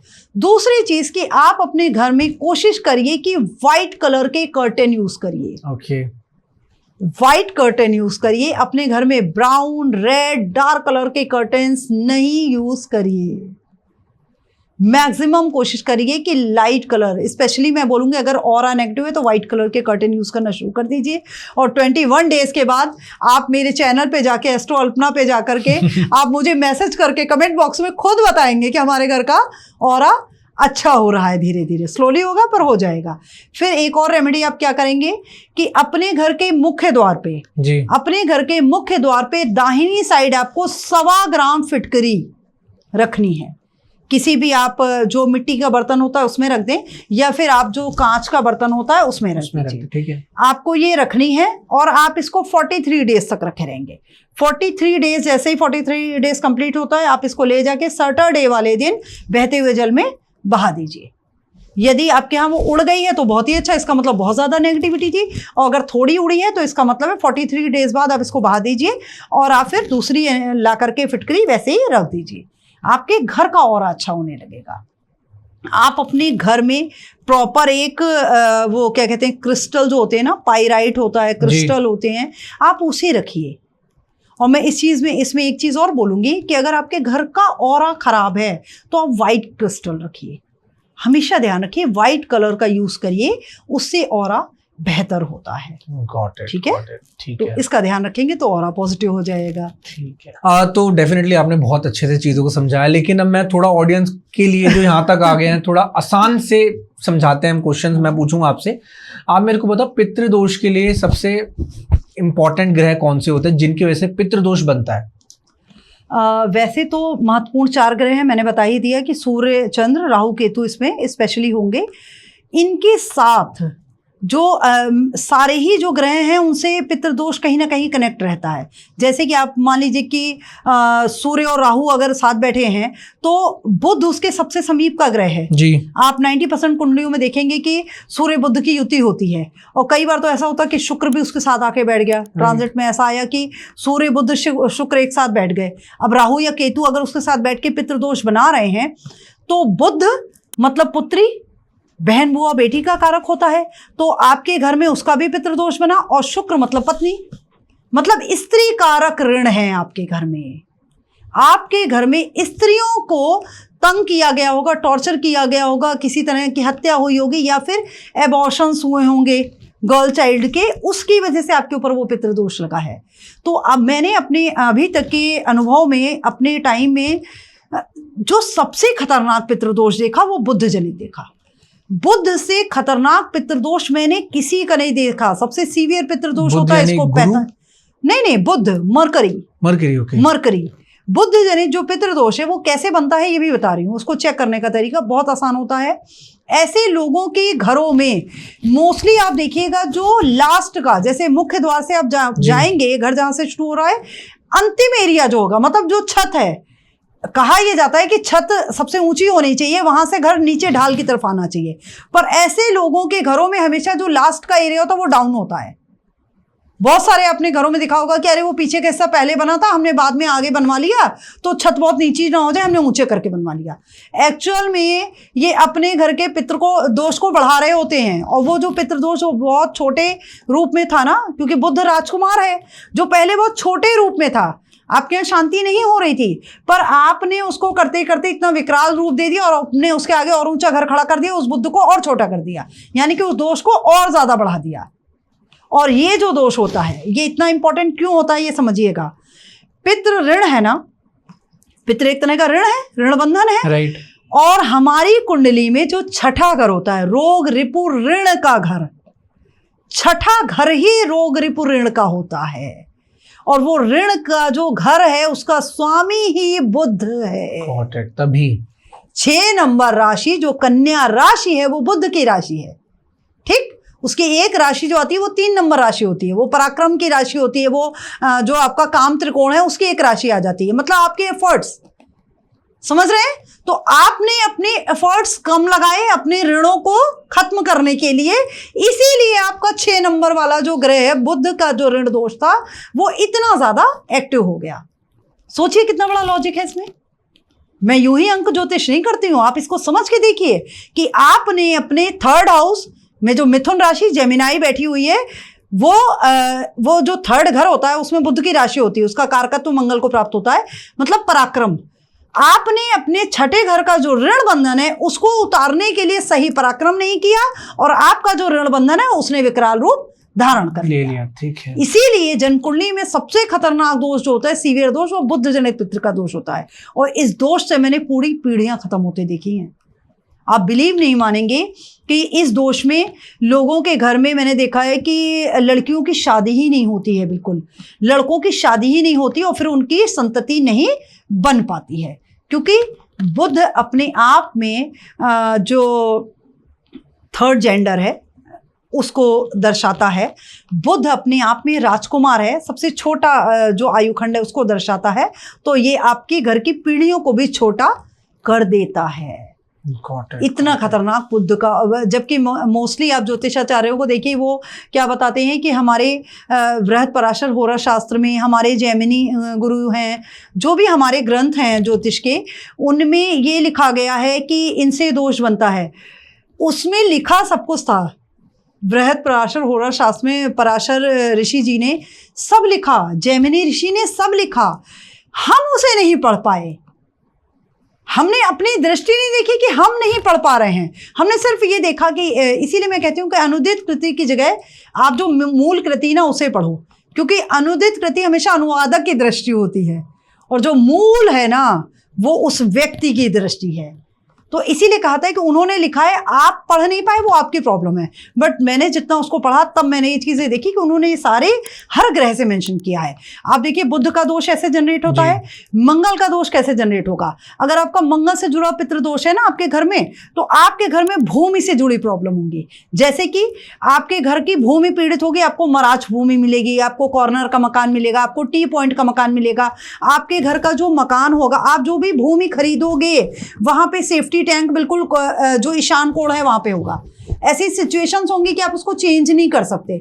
ऐसी सिचुएशंस होंगी कि बिजली के खंबे के जस्ट सामने आपका मकान होगा, या फिर आप लालच में आके, दिल्ली में तो ये चीज बहुत ज्यादा है, आपने देखा होगा कि लोग लालच में आके अपनी बालकनी वो आगे बढ़ा के कर लेते हैं, खंबा बीचों बीच आ जाता है। आपको ये नहीं पता कि आपने बहुत भयंकर पितृदोष अपने घर में ले आए। आप बिजली का खंबा क्या है, प्रॉपर बिजली अग्नि है, अग्नि का कारक मंगल है, है कि नहीं है? राइट। और आपने वो जो मंगल बाहर था, आपका जो मंगल का पितृदोष बाहर था, आपने उसको अपने घर में कर लिया। ये है जो मंगल का पितृदोष है। और स्पेशली मैं बोलूंगी कि अगर किसी की कुंडली में मंगल का पितृदोष हो तो उसे जो भौम अमावस्या होती है ना, एक प्रॉपर भौम अमावस्या होती है, भौम अमावस्या के दिन अगर आप पितृ की शांति करते हैं तो ये मंगल जनित दोष बहुत जल्दी शांत होता है। आप मंगलनाथ जा करके, मंगलनाथ तो जैन में एक स्थान है जहाँ पे भैरव बाबा की, मंगलनाथ में मंगल जी की पूजा होती है, मंगल देव की अंगारक दोष की शांति होती है। आप वहाँ जा करके अगर इस भौम अमावस्या के दिन शांति करते हैं तो बहुत अच्छे रिजल्ट मिलेंगे। इसी तरह अगर आपकी कुंडली में शनि से अगर ये दोष बन रहा है, जैसे सूर्य शनि साथ में है, पिता पुत्र की नहीं बनती होगी।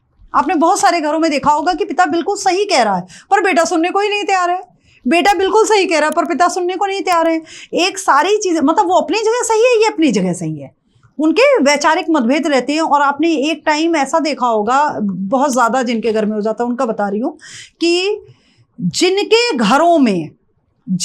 घरों में मंदिर में जो रह रहे हैं, मंदिर में जो लोग गृहस्थ जीवन व्यतीत कर रहे हैं, हर वो पुजारी, हर वो व्यक्ति जो मंदिर में रह के गृहस्थ जीवन जी रहा है, मंदिर पुजारी के लिए बना है, मंदिर भगवान के लिए बना है, वहाँ भगवान अपनी लीलाएं करते हैं। आपके गृहस्थ जीवन के लिए वो नहीं बना है। अगर आपको गृहस्थ जीवन में रहना है तो आप मंदिर से बाहर जाके स्थान बना लीजिए, पर वहाँ पे मत बनाइए। सबसे सीवियर पितृदोष जनरेट करता है ये। और जब ये शनि से रिलेटेड दोष होता है तो आपको क्या करना चाहिए? मोस्टली मैंने देखा है कि जब तक पिता जीवित रहते हैं ऐसे लोगों के बच्चे तरक्की नहीं करते। पिता की डेथ हो जाए या पिता बिस्तर पे बिल्कुल पड़ जाए या बर्बाद हो जाए ऋण से, तब उसके बाद बच्चा करना शुरू करता है। या आपने देखा होगा कि जब तक पिता समझाता रहता है बच्चे को वो बात गलत लगती रहती है, बस बाद में उसे समझ में आता है जब पिता नहीं होते तो उसे लगता है कि फादर मेरे बिल्कुल सही समझा रहे थे। और आज मैं जिस क्राइसिस में हूँ केवल इसी वजह से हूं कि मैंने उनकी बात फॉलो नहीं करी। तो ये होता है सूर्य शनि से जब ये पितृदोष बनता है तब ऐसे रिजल्ट देने को हुआ। आपने मोस्टली देखा होगा कि भाग्य स्थान में सूर्य शनि बैठे हुए हैं। भाग्य स्थान में बहुत सारे लोग नवम को, सूर्य को पिता का घर मानते हैं, पर मैं कभी भी नवम स्थान के सूर्य को अच्छा नहीं मानती हूँ, कभी नहीं मानती हूँ। दशम घर सूर्य का घर होता है और नवे घर में अगर सूर्य बैठा है तो वो अपने घर से 12वें चला गया ना जी।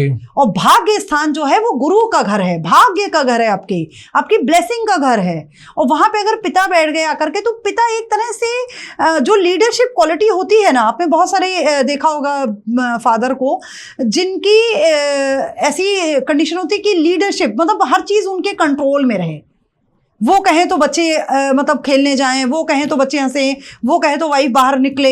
ये सब चीज़ें जो है ये एक तरह का सीवियर पितृदोष सूर्य और शनि वाला जनरेट कर देती हैं। तो इसीलिए मैं भाग्य स्थान में सूर्य का बहुत अच्छी स्थिति नहीं मानती हूँ और ये भी बहुत बड़ा दोष जनरेट करता है।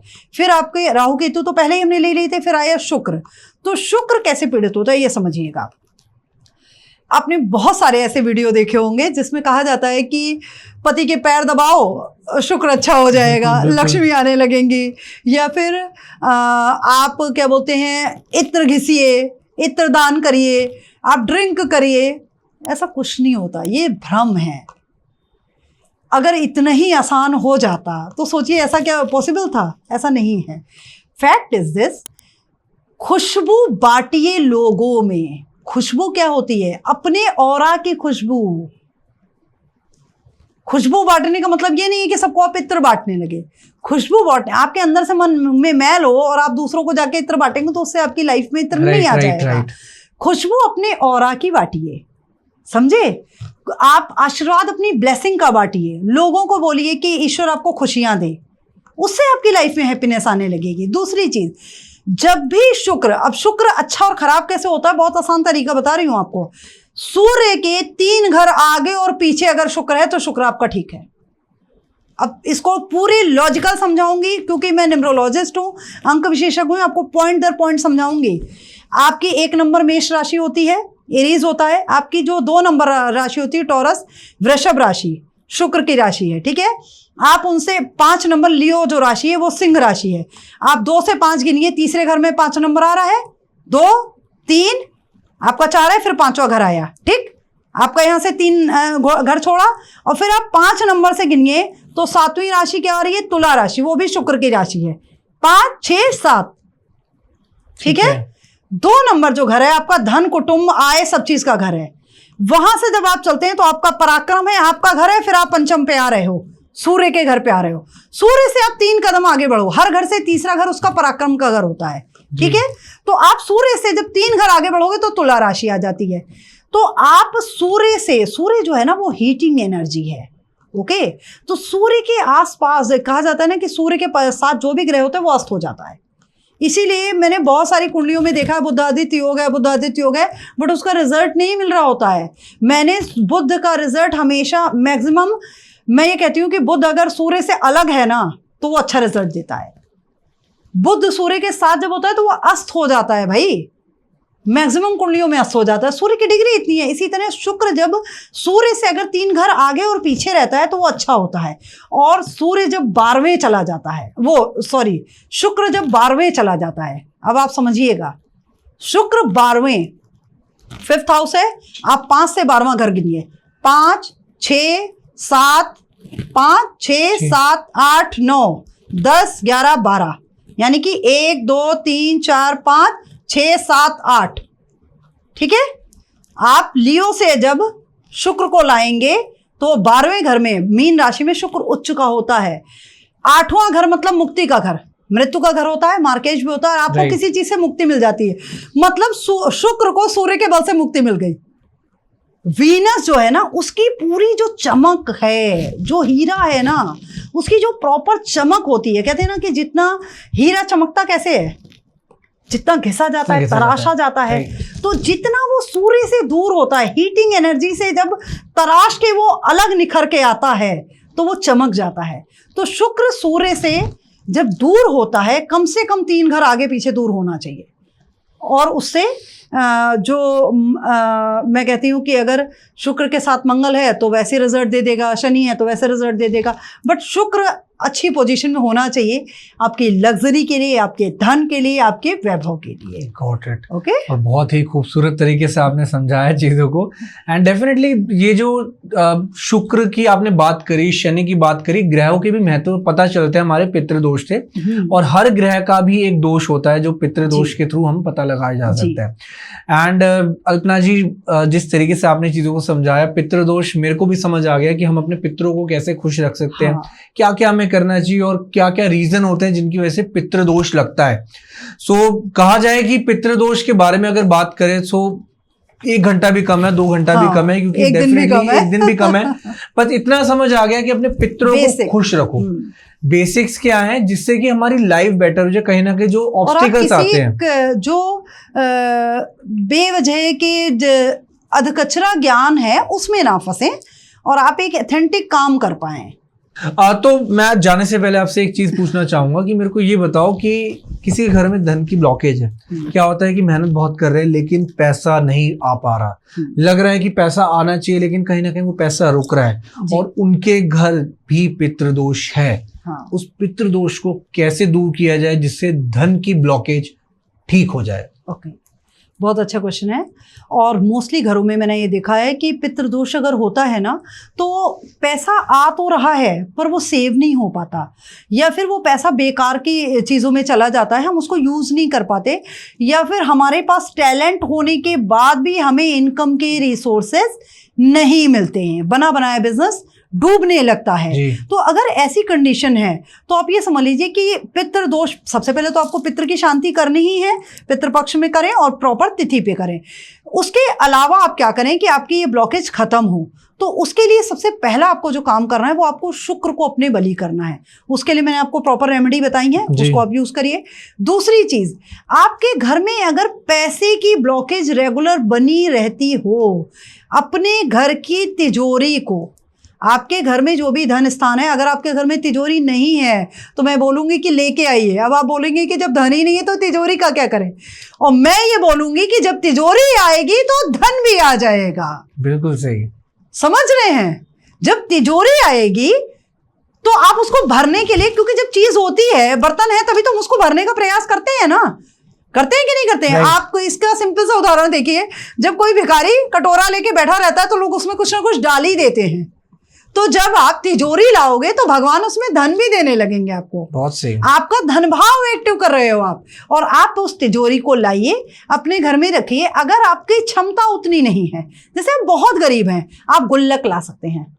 पुराने जमाने में आपने देखा होगा गुल्लक, मिट्टी का गुल्लक बच्चों को दिया जाता था। क्यों?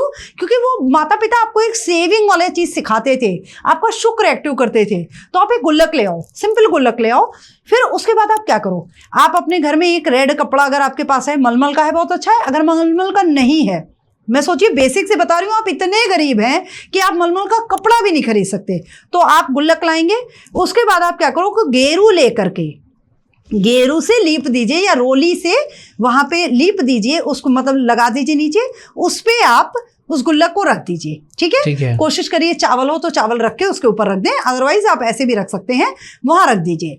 उसको रखने के बाद आपके घर में जो पहली नवरात्रि पड़े, ध्यान रखिएगा, जो पहली नवरात्रि करें, चाहे बड़ी नवरात्रि पढ़ें चैत वाली, और चाहे ये अभी जो इधर पड़ती है वाली नवरात्रि, छोटी नवरात्रि, दोनों में से जो भी नवरात्रि पढ़े, उस नवरात्रि में आप जो माँ लक्ष्मी वाला दिन होता है ना, उस दिन आप कुछ पैसा, उसमें मैंने पैसा कहा, रुपया नहीं कहा, मैं तो इस रेमेडी को इतना अच्छा जानती हूँ कि हो सकता है तब तक आपके पास पैसा आ जाएगा, और नहीं भी आया होगा तो आपके पास जो भी पैसा हो उसमें से आप कुछ पैसा, जैसे 11 रुपया, 21 रुपए, 51 रुपए आप उसमें डाल दीजिए। ठीक है? ओके, आपने इतना डाल दिया। आप बिलीव मान के देखिए, मैं 101% गारंटी के साथ कहती हूँ, अगर आप अपने कर्म कर रहे हैं तो ध्यान रखिएगा, मैंने एक पॉइंट पहले ही जोड़ दिया, अगर आप अपने कर्म कर रहे हैं तो, क्योंकि किसी भी जॉब में सिलेक्शन यूं ही नहीं हो जाता, आप एग्जाम नहीं देंगे तो नहीं हो जाएगा। वो उपाय उनके लिए होते हैं जो 4-5 बार भाई एग्जाम दे चुके हैं, तैयारी कर चुके हैं और उनको नहीं हो रहा है। अगर आप अपने कर्म कर रहे हैं तो निश्चित आपके पास पैसा आने लगेगा। 43 डेज में ये रेमेडी एथेंटिक वर्क करती है, एथेंटिक वर्क करती है। क्योंकि जिसके घर में आप देखिएगा, तिजोरियां किसके घर में होती हैं? जिनके घर में गाढ़ा माल होता है, सेठ साहूकारों के घर में तिजोरियां होती है ना, और तिजोरियों की दिया बाती करते हैं और छुपके करते हैं। ध्यान रखिएगा, कहा जाता है दूध पूत दिखाए नहीं जाते। पुराने कहावत ये भी कही जाती थी कि घी है तो क्या बटिया पे थोपेंगे, मतलब पैसा है तो क्या दुनिया में दिखाएंगे। तो तिजोरी दिखाई नहीं जाती है, इसे आप अपने घर के पश्चिम दिशा में रखिए और छुपा के रखिए। तिजोरी हमेशा छुपा के रखिए, उसमें आप ये गुल्लक रख दीजिएगा। अगर गुल्लक है तो गुल्लक छुपा के रख दीजिएगा, तिजोरी है तो तिजोरी की, उसमें आप ये पैसा डालिए, अपना काम प्रॉपर करना शुरू किए। आपका काम 101% ग्रो करेगा। इसको मैं 101% दावे के साथ कहती हूँ, ग्रो करेगा ही करेगा। आप 1 से 1.5 महीने में, मैं ये नहीं कह रही हूँ कि आप करोड़पति अरबपति बन जाएंगे, मैं खुद कहती हूँ यहाँ बैठ के आपके पॉडकास्ट में मैं बिल्कुल क्लियर कह रही हूँ कि ऐसा नहीं होता है कि कोई एक दिन में करोड़पति बन जाए, 1 महीने में अरबपति बन जाए, ऐसा बिल्कुल भी नहीं होता है। लेकिन हाँ, आपकी जो प्रेजेंट सिचुएशन है वो सुधर जाए, आप उससे बेहतर सिचुएशन में आ जाएंगे, मैं ये कहूँगी। और 1.25 साल में हो सकता है आप करोड़पति भी बन जाएं। अगर आपके कर्म उस तरह से रहे, आपके नियम उस तरह के रहे, तो आप करोड़पति भी बन सकते हैं। आप देखेंगे 5.25 सालों में आप अरबपति भी बन सकते हैं, आपकी पीढ़ियां अरबपति बन सकती हैं। तो ये डिपेंड करता है कि आप उसे कितने अच्छे तरीके से, कितने सात्विक मन से कर रहे हैं। सबसे पहले तिजोरी लाओ और गुल्लक लाओ जी, वो बहुत जरूरी है। बहुत जरूरी होता है, क्योंकि जब तक पात्र नहीं होगा तो फिर वहां कुपात्र अपने आप आ जाएगा। बिल्कुल सही, बिल्कुल ये ध्यान रखिएगा। तो पात्र लाएंगे तो पात्रता भी आ जाएगी, सिंपल है। ठीक। एंड डेफिनेटली गाइस, देखिए जो जिन लोगों ने पॉडकास्ट यहाँ तक देखा है, टॉपिक देख के तो आप लोग आ गए हैं पितृदोष, लेकिन आई होप आपको इससे अच्छा पॉडकास्ट पितृदोष से रिलेटेड नहीं मिल सकता, क्योंकि एक्सपर्ट्स हमारे साथ हैं और पॉडकास्ट भी बहुत ही ज़्यादा बेहतरीन था। मेरा खुद का भी जो एक्सपीरियंस मैं जानना चाहता था पितृदोष एग्जैक्टली होता क्या है, मेरे को आंसर नहीं मिल रहा था, लेकिन आज इस पॉडकास्ट से मेरे को आंसर मिल गया है। And thank you so much Alpana ji. And ऐसे ही हम लोग आपके साथ आते रहेंगे, ऐसे ही थॉट प्रोवोकिंग टॉपिक के साथ, ऐसे ही अमेजिंग गेस्ट के साथ। This is Shubhi signing off from our podcast. Thank you so much doctor Alpana ji. बहुत बहुत धन्यवाद आपका, बहुत बहुत।